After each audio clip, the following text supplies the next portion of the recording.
Full tutorial for every DAW, Logic, GarageBand, FL, Ableton, Soundtrap will all have their own videos about mapping the MPK in there, but this goes for every one of those. Full tutorial. So I'm going to go over everything that you could do when you just plug in your MPK straight into your DAW. If it's Logic, Ableton, GarageBand, FL, or Soundtrap, I'll have videos about how to do those specifically, which you'll hear me mention. And then the second half of this video is what you do with MPK Mini Mark II editor. The editor vastly increases the amounts of things that you could do with this little MIDI keyboard. I'm leaving a link down below to download it because I know I didn't download it when I first got it. I know a bunch of you guys didn't too, and it's hard as hell to find. So once you download that, that's the second half. Some very cool things that I'm so glad I researched this video just to hear that stuff. But first, the arpeggiator. I do that Stranger Things intro every time I have the arpeggiator on. But the arpeggiator has a couple notes that you lay down at the same time, and then it cycles through those notes independently and on tempo and on key to whatever note you're playing. So that thing is amazing, and it's also responsible for knowing all of these little controls that you see above the keys. I'm going to explain every single one of what every one of these does. Starting off, the arpeggiator button at the top, this just turns the arpeggio on and off. If you play a bunch of notes, it sounds. If you play a bunch of notes with the arpeggio on, it sounds like this. You have a bunch of different stuff going, and the tap tempo that comes up with that is also just the tempo that you're deciding to arpeggiate at. So if I go slow, tap tempo flashes at the speed that I just clicked. If I go faster, it goes fast. Below that, we see the octave up and octave down buttons. Those are super simple. It's only what octave your key is at. So this key sounds like this. That with an octave down.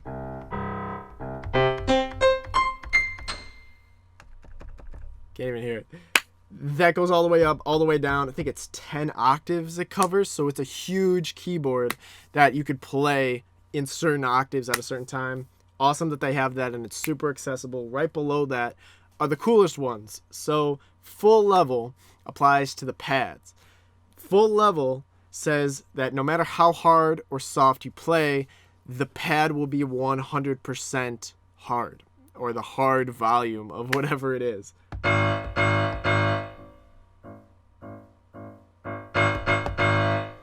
Are two different levels because I was playing them hard and soft, but on full level, didn't matter how hard I pushed it, they're all at the exact same maximum level. Note repeat is the one right after that. That only goes for the pads as well, I'm pretty sure. Yes, it only goes for the pads. What that does is repeat the note when you hold it down, when you hold the pad down and the note repeat button. It looks like this. Hold note repeat, press the pad. Yeah. The note repeat also goes to the speed that you set in the introductory to all of these little words up here.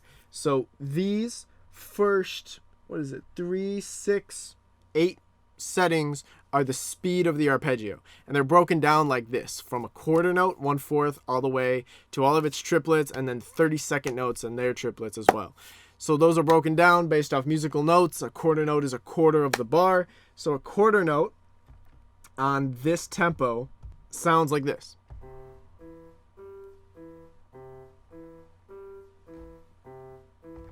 Sounds pretty crazy. And a 30-second note triplet sounds like this. So very slow to very fast. All I know, I know music theory, but I'm not like, oh, this is an 8th note triplet. Bro, it's just slower to faster as you go left to right. So that's how I think about them. And it also applies to note repeat, like I said before. If I have note repeat on, when I'm holding down, pressing the pad, that's on the 30-note triplet that I just had. Hold the arpeggio button, change to 8th note triplet, and then hold note repeat and trigger that again. And it's slowed down. Away from the speed in the beginning, triggering with the arpeggio button held down, pressing up, that'll trigger the different algorithms or shapes of how the arpeggio moves with the notes. So here's what they all look like, and I'll explain each one in depth. Up is the first one, and up sounds like this. It takes the lowest note to the highest note and plays those in order. All right. Down is pretty self-explanatory, does the exact opposite, highest note to lowest note.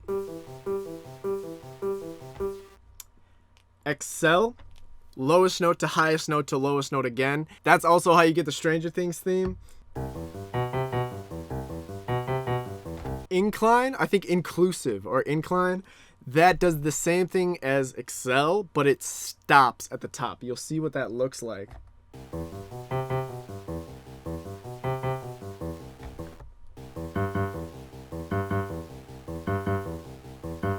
Order goes in the order that you press the things. So if I went this big chord and went,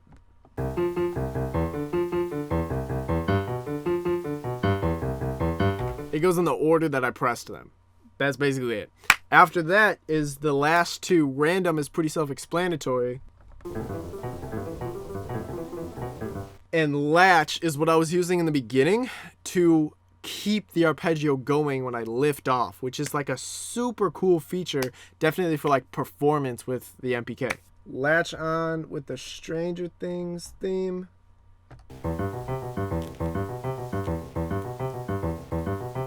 I can walk away and do another chord. Keeps on going.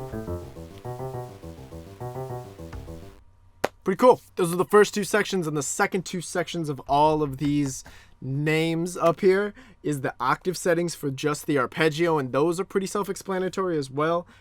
Same thing. 2 octaves, goes 2 octaves, plays this twice, you'll see. And 3 or 4, the same thing.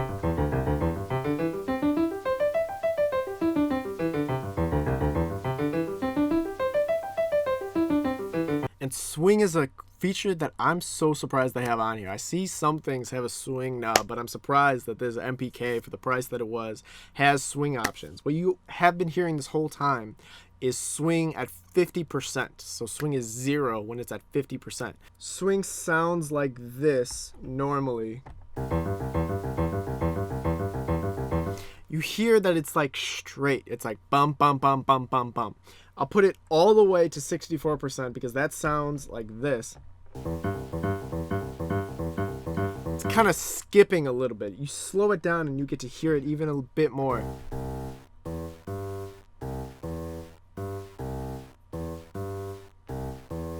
Back at 50%. And swing it all the way to the top. Basically, you're shifting over that middle note slightly into later in the bar. When it's straight and it's 50, the note that's supposed to be halfway there is 50% of the way there. That's why they say it's no swing. A default note at that speed is 50% in the middle, and then you're slowly nudging that over time as you're increasing the swing percentage. Away from the arpeggio and knobs at the top right here are some of the coolest things that you don't even need the editor for. This first part, when you plug in your MPK straight into whatever DAW you're using, has the knob features that are almost like exactly how you'd want them anyway. You don't need to set anything up because you go into Ableton, for example. Like I said, I'll show you how to do this in every single DAW in their own separate videos, but I'm just doing Ableton as the example here. And I map the volume parameter to this first slider right here. Notice that when I'm turning this knob, it's turning this volume control right here. That's all you really need these things for, man. Like, there's a couple other features, and basically all the editor does will allow you to map the names of, it's kind of like names, the knobs on separate places and basically rearrange their numbers and inputs. But that's basically the main function of here, and you get it straight when you plug in to any DAW that you have. So the pad features are like the only thing that the editor is good for. I'm going to hop into what you could do with the pad. Again, finish this section off. But after, here's where things really start getting crazy and heavy. Bank A, Bank B. It looks like I have 8 pads on this MPK, and that's what almost everybody who first gets it thinks. But there's 16 pads on here. And it's because this is 8 pads, and then that is another 8 pads. Bank A and Bank B mean that they just switch to 8 different numbers, 8 different values of pads that you're increasing. So Bank A is green, and when I'm in green mode, it sounds like that. And when I'm in Bank B, they're different notes. Those ones are just lower, they happen to be. But they're different sets of things. I know that because when I come into Ableton and I just have my drum rack, I'm going to have 16 drums instead of 8 drums, basically. I go over here, go into Bank A. I have all those drums available to me. But when I go into Bank B, I have more. Here's what you probably just noticed, is that I pressed in Bank B these bottom 4 pads, and they didn't light up for me in Ableton. They're not going right now. It's a little bit different in Logic, but every DAW has this problem. You're not going to have all of these pads light up instantly. So this is the best transition into the editor stuff. The editor stuff allows you to not only change the knob settings and a bunch of other things, but the drum pads are totally available now to be mapped to different values on this drum rack. So we'll start with this drum rack. You see we have 16 pads, and I can control all 16 pads because I have 16 different pads on my MPK. But when I'm in Bank A, I get the top 4, and when I'm in Bank B, like I said, I don't get the bottom 4. And when I do the top 4, they're mapped to the bottom 4 of here. So I just want to tell Ableton these pads are on top and these pads are on the bottom. Go into the software. Like I said, I'll leave a link down below because I had to re-download this thing, but it's super worth downloading for free. And what we have to do is change the notes that are in here under the pad settings. So this looks familiar. Bank A, outlined in green. That's what our 8 pads are. And then Bank B, outlined in red, are what those 8 pads are. And those are fine the way they are, but if we want to change them, in Ableton, I'll switch to what pad note names that I want. Like I said, I'll go over that in my Logic or Ableton video. I'll show them on the screen right now how to map your pad notes with the default drum user that they use in order to get it right. But basically, I'm going to remap these pads by changing the note that they're in right now to the notes in Ableton, so I'll be able to play all of these pads. Once you have everything set in here to the correct values, I did mine optimized for Ableton, you press send to RAM. This little menu will pop up right here. Once you have this little menu, press apply and OK. Press send to RAM again. And then once you're open, go back into Ableton or whatever program you're in, and you should have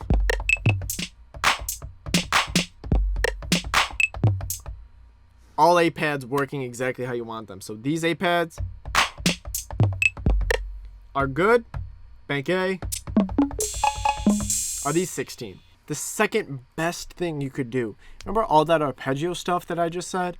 All of that is worthless without this editor software because you have to tap the tempo of the arpeggio up here. If you have to tap the tempo and you already have a project that you're making, if you're making a song already, you're never going to tap exactly perfectly to the tempo number that your song is at.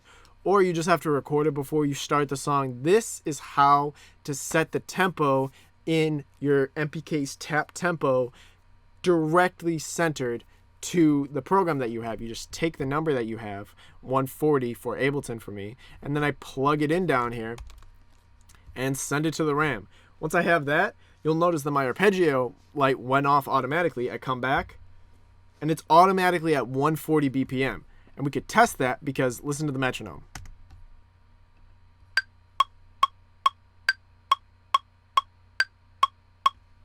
Perfectly in sync with the flashing light on our tap tempo button. There's also a way to do it so that your MPK arpeggiator always works with whatever DAW tempo you set it at. Even if you change it, go check out that video here. You'll need to dig a bit in what the video is trying to tell you, but it's basically telling you how to set it up a different way with the tempo clock, not having to write it in all the time. Right above that section, or in that section, we see that all the familiar settings, the time divide, the speed basically, swing amount, the mode, which is all the different things that we said. Turns out that's exclusive and inclusive.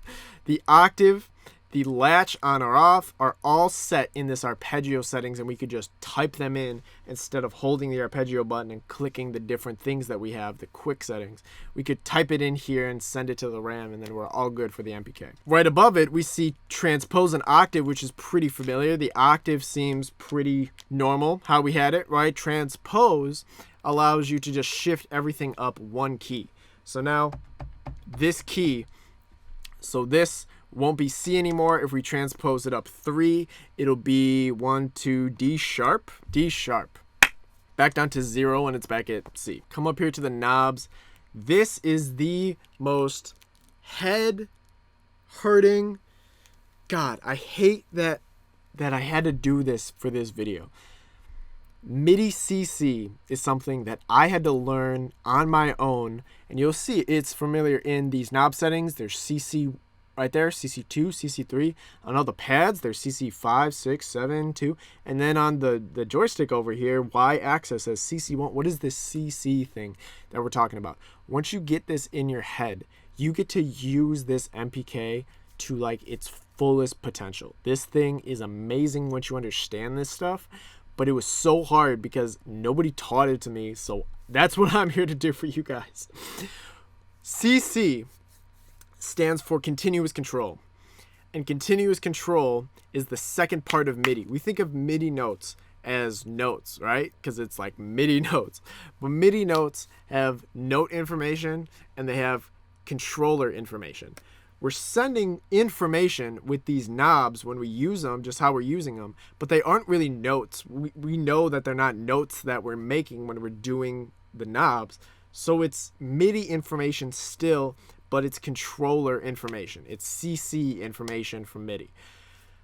All of these CC controls are basically like their own little instrument, and you have to set the value of what CC control it is. If we go over into the editor, we see that this knob right here, right, the all the way bottom right, is default set to CC number 8. What that means is that when we go into Ableton, we map this volume switch, to this parameter. We see that the grand piano volume is controlled by CC number 8. So all that it's saying is that CC number 8 is controlling the volume on the grand piano. Ableton doesn't know, or Logic or whatever, doesn't know, oh, this is the bottom right knob, or this is the top left knob, one from the right. It just knows, oh, this is CC8. So what the editor does is allows us to control, okay, well, I want this to be CC1, I want this to be CC2, this one 3, 4, 5, and you're probably saying, why do you need to change what the knobs are? Just leave them how they are. Because the drum pads are the exact same things as the knobs, and they mess you up. So here's why it messes you up. Here's those pad controls that we were alluding to in the beginning. The reason I didn't go over CC program change or program select yet was because the CC control is super confusing to me. I was like, what is this doing? And I finally found out all of it. Turning on the pad controls, like I said, it only controls the pads, and it turns all of these pads from notes to controllers. That's all that it does. So if we go in and we are mapped CC number 8 to the volume of the grand piano, we see that when we turn the knob, we are all set with that. Well, guess what? By default, this pad is CC number 8 in CC mode. So you press CC mode on the pad controls. Look what happens to our volume when I press this pad. This is awesome though. The reason why it's awesome is because when you have the editor, you can assign these pads to a different CC value and have 16 more knobs on this thing than just the 8 that they give you. We do this by going over, we simply go to every pad setting and we could change the CC value. Notice that this is CC 1, 2, 3, and 4. Well, that's also on the pads, CC 1, 2, 3, and 4, and we want to get rid of that stuff. So now what I've done is you'll see in all these little CC sections on the pads changed 9, 10, 11, 12, all the way to 16, and then 16 after goes to 17, and all the way to 24, and we have 24 different programmable controllers. A cool use for this, you can use them differently than you'd use knobs as well. I'm going to go over to Ableton now and map the mute switch for this piano on to CC number 16, and then once I have that, now I play on and off, and the mute for this entire channel goes down. As I said earlier, this pitch wheel at the top left is also programmable by CC on the Y-axis. So when you go up and down on the pitch wheel, that is controlling CC1. And we could see that because, hey, CC1 is still mapped to my volume control over here, which was CC number 8. I could map this volume control to CC number 1. And now that I have it all the way up, this dial will also control the volume or whatever CC1 was set to. As you can see, obviously it's like going all the way to the top and then averaging out in the middle because it's stuck in the middle. It's the behavior of these different types of controllers that allows you extensive freedom in the Akai MPK Mini, plus that arpeggio timing thing. Like, don't ever think that you could use the arpeggio without that timer thing. The last thing that I want to tell you is that off of CC mode, when the pads are normal pads and the notes are normal notes, these two switches down here, pads are 2, keys are 1. This means you could have 2 separate tracks on the MPK as like, okay, now my drums are playing the top and my keys are playing the bottom. So if I go over here and I record enable both of these tracks, it's going to get MIDI inputs from both of those. You just have to route the MIDI channels, which is also in those videos, have one channel be the pads and have one channel be the keys. Awesome stuff. The last thing is programs here. What I've been doing this entire time was sending to RAM all the information that we did. If we ever want to use any of this information by default, we don't want to have to open editor and change all the values. We just want it there when we set it up. We have to save the MPK settings first, which will go into file and save. You'll see that at the top left. Then once you save it to your desktop, you have a mk2 file or something. After that, once you save it, press send program 1, and you will have that stored as the initial program on your MPK. A program is basically a term for a preset. So you're setting a preset in the MPK editor. You could temporarily send it to RAM, or you could save it, send it as a program, send the current live thing that you're seeing as a program to the MPK, and it saves that in that program. You have 4 programs, you have 4 presets on the MPK, and you set up anything, save it, and just press send to program 3, program 2, program 4, and they're all saved. You have 4 programs. How you select the programs, how you load basically your 4 save files, your 4 presets, using the MPK, is you have this program select button and the program change button. The program change button allows you to just program change, and now the pads will go to any separate program that you have. They'll have inputs for the different programs that you have presets. They're not CC controls anymore. They're not keys. Now the pads and program controls trigger the presets of your programs. And then you could also hold program select and then switch between 1, 2, 3, or 4 programs, which we'll see up top. I just switched to number 4, switching back to number 1. Then the program set. This thing gave me so much trouble in researching it. I hope that I was the most helpful that I could. If you have any more questions, leave a comment down below. I'm a small channel right now. I get back to every single comment right now. Please, if you have any questions about this stuff, I can answer it, right? If I missed anything in this video, please leave a comment down below. And a like and subscribe for a subscribe for a small channel like me is so valuable. Like, I'm going to be able to do this full time if I get the engagement from you guys with these videos that show that you're actually getting value out of them. So if you did get value, I appreciate you just for watching, and I will see you guys in the next one. Peace.